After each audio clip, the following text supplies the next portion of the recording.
Everyone, this is your Alka Jamla. I hope कि आप लोग घर पे होंगे एंड सेफ होंगे। जैसे कि आपको पता ही है, कोविड के केसेस बहुत ज़्यादा फैल रहे हैं, इसलिए आपकी ऑनलाइन क्लास स्टार्ट की है। सो आपको घर पे ही रहना है, घर से बाहर नहीं निकलना है, ज़रूरत पड़ने पर ही घर से बाहर जाना है। ठीक है।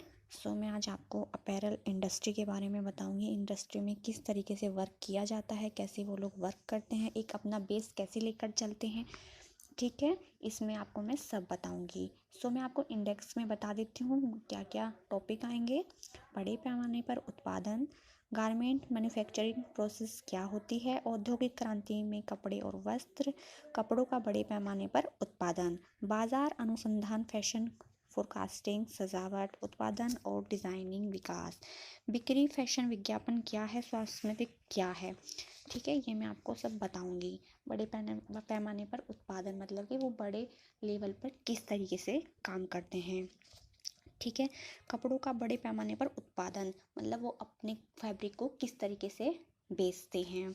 ठीक है, और बाजार अनुसंधान, फैशन फोरकास्टिंग, सजावट, जो सजावट में मतलब जो क्रिएटिविटी दिखाते हैं अपनी, वो किस तरीके से दिखाते हैं, कैसे दिखाते हैं, किस लेवल का क्रिएटिविटी का किस लेवल पर का उस पर काम करते हैं।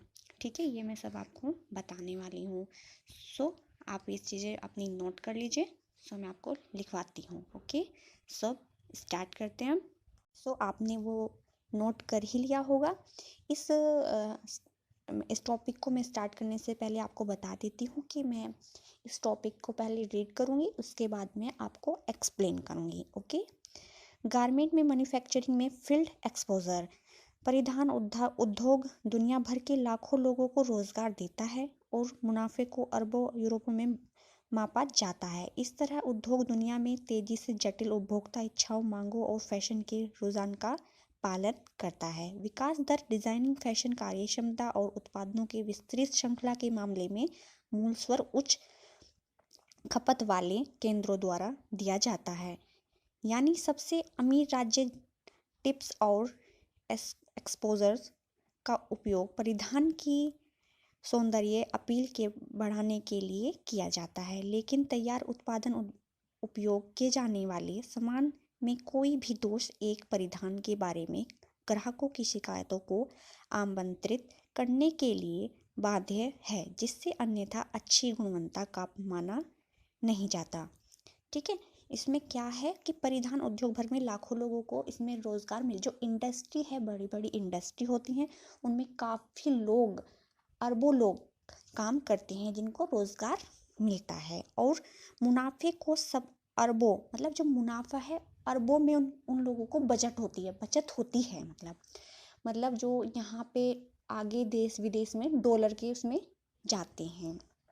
ठीक है, इस तरह उद्योग दुनिया में तेजी से जटिल उपभोक्ता इच्छाओं, मांगों और फैशन की रुझान का पालन करता है। इस तरह से वो जैसे देश विदेश में हमारे यहाँ से डिज़ाइन, फैब्रिक, कपड़े, क्लॉथ बनकर जाते हैं, जिनकी देश विदेशों में हमारे फैब्रिक जाते हैं। ठीक है, विकास दर, डिजाइनिंग, फैशन, कार्यक्षमता और उत्पादों को विस्तृत श्रृंखला के मामले में मूल स्वर उच्च खपत वाले केंद्र राज्य द्वारा जाता है। यानी सबसे बड़े अमीर राज्यों में टिप्स और एक्सेसरीज का उपयोग परिधान की सौंदर्य अपील की बढ़ाने के लिए किया जाता है। हम देश विदेश में इसलिए उनको भेजते हैं ताकि इनकी डिमांड ज़्यादा से ज़्यादा हो, और हम जब उस फैब्रिक को या उस पीस को रेडी करके भेजते हैं तो उसमें अपनी क्रिएटिविटी भी दिखाते हैं, जो कि हमें अपनी बेस्ट देनी क्वालिटी होती है। हमें उस पर जो हमारा फैब्रिक होता है उस पर हम अलग से पेस्ट क्रिएटिविटी दिखाते हैं, या कुछ भी डिज़ाइनिंग करते हैं, एम्ब्रॉयडरी मान लो या पेस्टिंग वर्क मान लो, या फैब्रिक से कोई फ्लावर बनाया है, कुछ भी क्रिएटिविटी करते हैं, तो उसको हमें बेस्ट दिखाना है और बेस्ट चीज़ों का ही उपयोग करना है, जैसे कि लेस, धागा। ठीक है, इन सब चीज़ों को हमें बेस्ट क्वालिटी में यूज़ करना होता है, ताकि हम उस पीस को आगे देश विदेश में भेज सकें और उसकी डिमांड हमारे पास आ सके। और इस तरीके से हम लोगों के इंडस्ट्री में उसकी डिमांड बढ़ जाती है। ठीक है, सो ये आप नोट कर लीजिए। ठीक है, विक्रेता का मूल्यांकन और अनुमोदित विक्रेता सूची तैयार करना। संगठन को उपयुक्त मिटेज के साथ कुल मानदंडों के आधार पर विक्रेताओं के मूल्यांकन के लिए एक उपयुक्त प्रणाली स्थापित करनी चाहिए, जिसमें शामिल हो सकते हैं लेकिन निम्नलिखित तक सीमित नहीं रह सकते। अपितु किए गए मद की गुणवत्ता प्रतिशत अस्वीकृति के संदर्भ में व्यक्ति भी मूल्य सी, जैसे डिलीवरी शेड्यूल बनाना, मात्रा और विविधता, जवाब देने आदि दोनों के संदर्भ में मदद की उपलब्धि। मतलब कि क्या होता है, वो अपनी एक सूची तैयार करते हैं, वो अपनी 2 सूची तैयार करते हैं। मतलब कि जो सेलर होता है वो अपनी एक सूची तैयार करता है कि मेरा पीस इतनी, उसमें इतनी मेरी सूची, मतलब मेरे फैब्रिक में इतनी कॉस्ट लगी है, जैसे 1000 की या 2000 की लगी है, तो वो अपनी 3000 की लेकर चलता है। उसमें वो सूची तैयार करता है कि अगर वो उसे बेचने जाएगा तो वो उतने में उसको देगा। अगर 3000 की बनी है तो वो 4000 में उसको बेचना चाहेगा। लेकिन अगर उसको कोई नहीं लेता तो वो एक सेकंड सूची भी तैयार करता है कि अगर 3000 में नहीं लेता तो वो उसको 3200 में, या मतलब इस तरीके से रेडी करता है। वो उसको लास्ट ऑप्शन होता है, तो वो उसको सूची तैयार करके लेकर चलनी पड़ती है। ठीक है, हम लोग भी एक अपनी सूची तैयार करते हैं कि हमारे एक होता है ना कि जैसे कि फैशन शो वगैरह होते हैं तो हम उसमें अपनी कॉस्ट लेकर चलते हैं कि हम इसमें इतनी कॉस्टिंग लगा सकते हैं। सो वो लोग भी इंडस्ट्री में भी वो लोग अपनी इस तरीके से सूची लेकर चलते हैं कि वो इतने में उसको परचेज, या मतलब परचेज मतलब खरीदेंगे या फिर उसको बेचेंगे। ठीक है, आगे नेक्स्ट स्टार्ट करते हैं।